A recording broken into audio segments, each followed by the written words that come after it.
Bismillahirrahmanirrahim, të nderuar dëgjues dhe shikues, paqja, mirësia dhe begatia Allahu xhalla xhelaluhu qoftë mbi ju. Allahu xhalla xhelaluhu na ka krijuar, na ka sjellë në këtë botë. Dikush sprovohet me skamje, dikush sprovohet me uri, dikush privohet nga diçka që le të themi për masën mund të duket sikur është e mirëqenë. Na transmetohet që një njeri i verbër shëtiste nëpër rrugët e qytetit me një kandil në dorë. Dhe kur e pyesin, madje edhe në mënyrë ironike dhe tallëse ndaj tij, që ti je i verbër, çfarë të duhet kandili në errësirën e natës, ai thotë që në fakt kandilin e mbaj për ata që janë verbuar zemrat, sepse shikimi nuk është asgjë në këtë botë.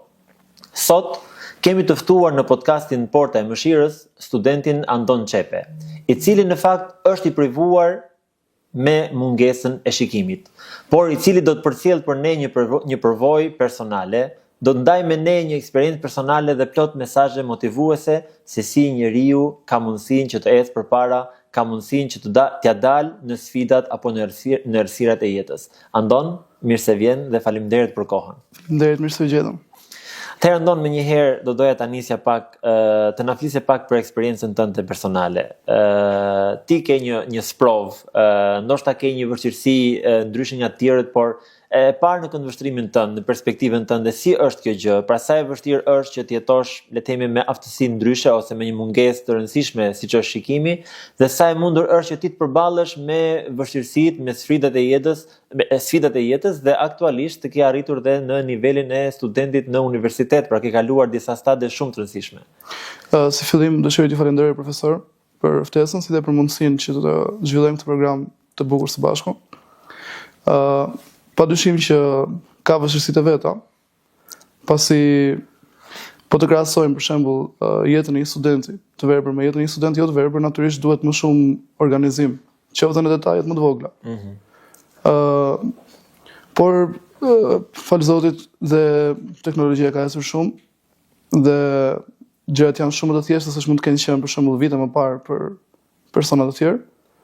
Dhe është bërë shumë më e thjeshtë që nëse do të punosh pa siklet. Andon, një nga sfidat që besoj që e has vazhdimisht është edhe literatura, pasi do të duhet që të kesh literaturë në alfabetin bril, pra që janë të printuara posaçërisht për personat e verbër. Si ka qenë jeta jote, pra që nga klasa fillore deri aktualisht ku ne ndodhemi, si punon? Gjatë 9 vjeçares ishin librat në shkrimin brajl të premtuar, komplet, domethënë literatura gjitha lëndët. Pastaj nga gjimnazi e në vim nuk ka më, domethënë nuk ekziston literaturë në asnjë lloj fushë në brajl. Gjë që e bën pak të vështirë për të qenë në një hap me pjesën tjetër të grupit. Por natyrisht kjo kompensohet duke u fokusuar më shumë tek teknologjia që përmendëm më lart, duke përdorur më shumë laptopin ku kam audio recordet, ku kam libra të ndryshëm, dhe natyrisht memorizimin. Pastaj për sa i përket anës vështirësisë, më thënë mund të kem qenë pak me fat se kam pas goxha suport, qoftë nga universiteti tani, po dhe nga pjesa tjetër e klasës, domethënë edhe nuk e kam ndier shumë si vështirësi, kam mundur test, domethënë. Andon, unë që të ndjek edhe në rrjetet sociale, shoh që je shumë aktiv në rrjetet sociale. Poston foto, vendos edhe etiketime, vendos edhe mbishkrime për fotot që ke, domethënë mban shënime edhe në leksione që le të themi që ndjek, qoftë kjo edhe me laptop, që për një pjesë të mirë të studentëve është e vështirë, sidomos ajo le të themi shkrimi në laptop dhe shkrimi i shpejt në laptop është i vështirë. Sa e vështirë ka qenë për ty dhe sa e lehtë le të themi në të njëjtën kohë? Pra çfarë sfidash ke kaluar ti në këtë rrugë? Natyrisht në fillim ka qenë e vështirë, se për shembull në 2010 nuk njihej kjo teknologji që njihet sot. Dhe më vonë u dash kur fillova të punoj me telefona ose me kompjutere që kanë program, që kanë voiceover. Në fillim punoja ngadalë, me shpejtësi të limituar, qoftë në audio scripting, qoftë në shkrim. Ndërsa tani shpejtësinë e kam rritur sa më shumë që është e mundur dhe elhamdulillah shkruaj goxha shpejt, gjë që ma lehtëson shumë dhe për studimet që të ndjek domethënë leksionin, por edhe nuk është më aq e lodhshme sa duket në fillim. Për pjesën e menaxhimit pastaj të rrjeteve sociale, telefoni ka voiceover, e ka çdo telefon. Androidet e kanë Talkback.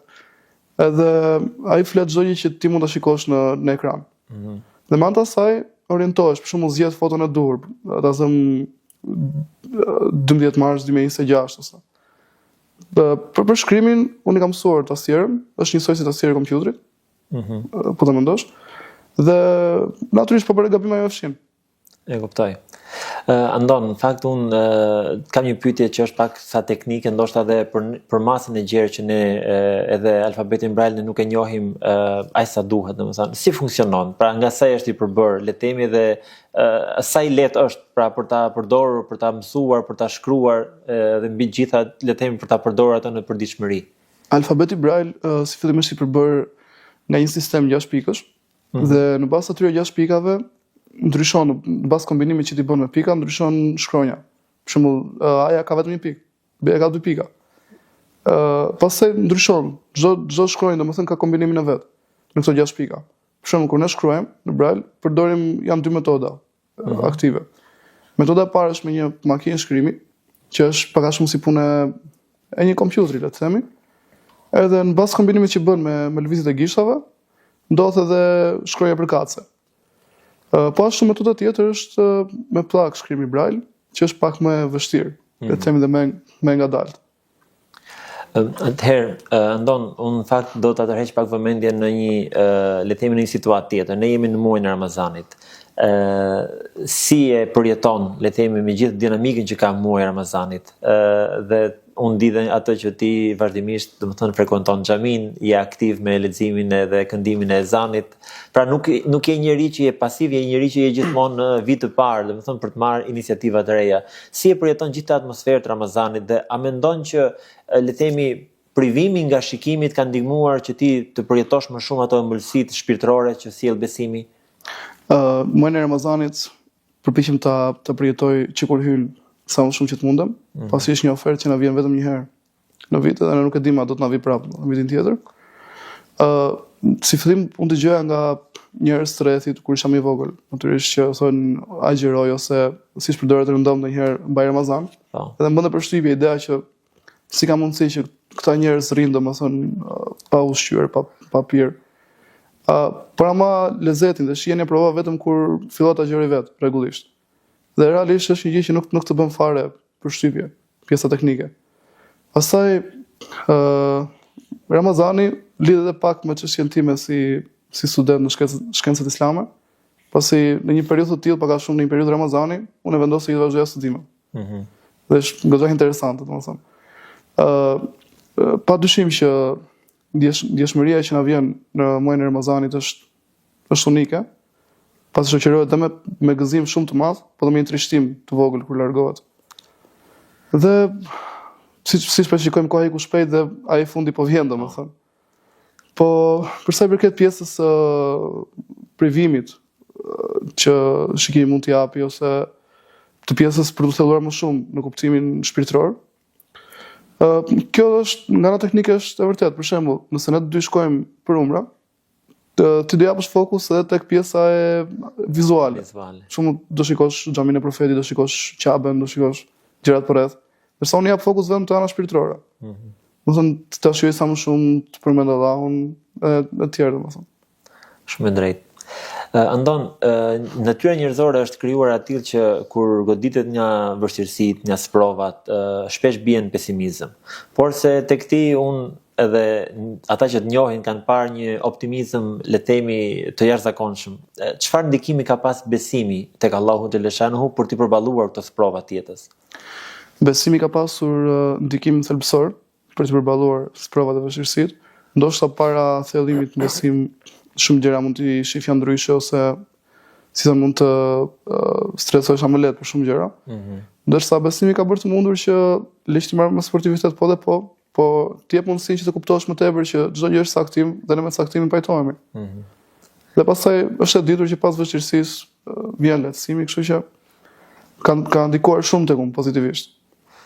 Çfarë të motivon ndon? Pra që të mos heqësh dorë, pra të mbarosh arsimin e detyruar, të mbarosh arsimin e lartë, të merresh me biznes, të merresh me le të themi me rrethin shoqëror që ke, pra të mos ndalosh, të mos ndalosh si qenë aktiv. Pra çfarë motivon më shumë në jetë?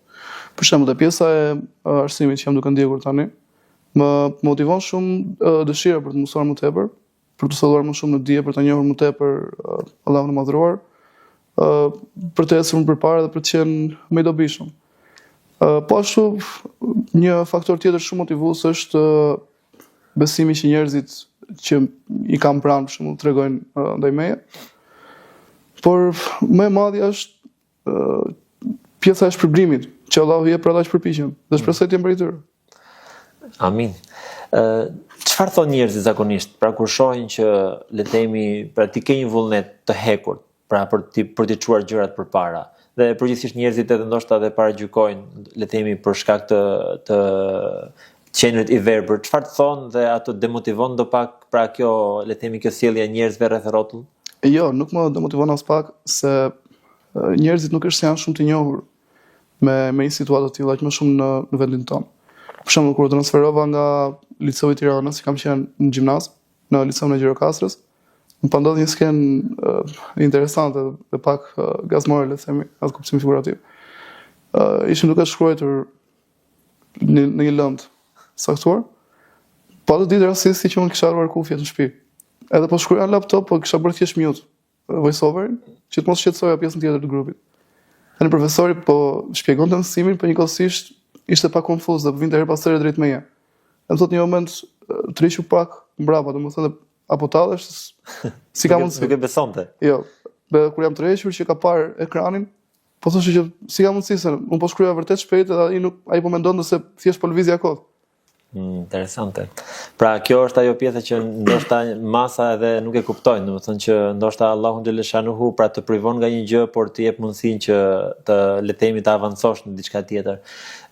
Çfarë raporti ke me memorizimin? Pra sa të fortë ke memorizimin, qoftë kjo të ajeteve kuranore, por edhe të le të themi të përditshmërisë të gjërave që ndodhin rreth rrotullt teje. Alhamdulillah, memorizimin e kam goxha të mirë, fal Zotit. E përdor shumë qoftë për të memorizuar ajete të reja, pasi një nga qëllimet që kam në vim është që ta përfundoj memorizimin e Kuranit. Por qoftë edhe në procesin mësimor, e përdor shumë memorizimin për shkak se duke qenë që unë librat i kam gjitha në PDF, dhe në formate të tjera elektronike, duhet që pikat thelbësore ti memorizoj. E kuptoj. Dhe çfarë mesazhi do t'i jepje të rinjve sot, qofshin ta studenta, por edhe rinia në tërësi, pra qoftë në aspektin shpirtëror, por edhe në atë le të themi të arritjes apo të perfeksionit në jetën e tyre profesionale. Mesazhi do të jepja ishte që si fillim, pavarësisht çdo situate që mund të dali, mos u dorëzo asnjëherë, mos ndalo. Pasi çdo gjë që mund të na vi, sado e pakëndshme që mund të duket, është për Allahu dhe e di më së miri atë që është e mirë për ne. Një gjë që ne mund të na duket e keqe, le të themi në atë kuptimin figurativ, ajo mund të ketë qindra mirësi që ne nuk i dim. Po ashtu, duke u përpjekur vazhdimisht në atë që e kemi pasion, do të vi një ditë që do arrijmë aty ku duam. Se nëse ne dorëzohemi dhe tërhiqemi, automatikisht nuk ndjekim shembullin e profetit Muhammed alayhis salam. Profeti nëse do dorëzohej kur e sfidonin Mekasit, Meka nuk do ishte çliruar asnjëherë. Drejt. Mbaj mendoj që duhet gjithmonë këmbgulja, besim në vetvete dhe besim tek Allahu i madhëruar. Ndon një diçka të fundit, cilat janë planet tua pas universitetit? Pra si e mendon veten tënde, pra karrierën tënde pasi të mbarosh universitetin? Planet e mia, si fillim, un kam nisur që përmendëm më lart, po tentoj të memorizoj Kur'anin famlar. Për pjesën e universitetit, një ndër planet është që të vazhdoj master, ndoshta më vonë doktoratur, Allah e di më së miri. Dhe shpresoj që të jem sa më i dobishëm në këtë fushë, qoftë një nga xhamit e vendit, edhe inshallah Allahu na mundson. Allahu na mundsoft, Allahu ta shpërbleft le të themi për kohën edhe për ndarjen e eksperiencës tënde personale me ne dhe me dëgjuesit tanë në këtë podcast që ne kemi dhe lut Allahun xhaleshanuhu që të ta lehtësoj rrugën përpara dhe të bëj dobishëm ty dhe të gjithë ne pra në rrugën e tij, në fenë e tij dhe faleminderit për kohën. Faleminderit juve. Të nderuar dëgjues dhe shikues, kështu kemi arritur në fundin e këtij emisioni. Elus Allahun xhelle xhelaluhu që ta pranoj adhurimet edhe agjërimin e kësaj dite dhe elus Allahun azza wa xal që të na bëjë nga ata njerëz që pavarësisht që bijem në sprova dhe në vështirësi, të dalim prej tyre me sukses dhe me pastërti. Miru takofshim në emisionet e radhës.